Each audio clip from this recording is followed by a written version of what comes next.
আসসালামু আলাইকুম, কি অবস্থা, কেমন আছেন সবাই? আশা করি ভালো আছেন। যদিও আমি ব্লগার বা কন্টেন্ট ক্রিয়েটর না, তারপরেও একজন বলল যে ভাই আপনি তো ফুলের কাজ করেন, তাহলে তো ভিডিও করতে পারেন। ওই হিসাবে ভিডিও করা।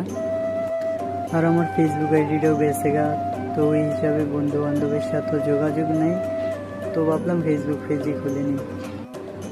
আর আজকের কাজটা হলো যে ফুল দিয়ে মালা, মাঝে টাকা থাকবে এরকম আর কি। হয়তো কোনো অনুষ্ঠানের হইতে পারে, সঠিক জানি না। যদিও কাজটা বেশিরভাগই মামু করছে, আমি শুধু একটু সাহায্য করছি জিপসেলে আর টাকাগুলায়, ওইগুলায়। বর্তমান সময়ে একটু মালার কাজটা একটু বেশি, কারণ এখন বিয়ে চলতেছে সৌদি আরব, কিছুদিন বন্ধ ছিল ভার্সিটি মাদ্রাসা ওইসবের জন্য। তো এখানে মালা বানানো শেষ পর্যায়ে পরে আমি মামুরে বললাম যে পইরা দেখিয়ে দিন, নয়তো বা পরে গেলে বলবো যে ছোট বড়। সবাই ভালো থাকবেন, আল্লাহ হাফেজ, দেখা হবে আবার ইনশাল্লাহ।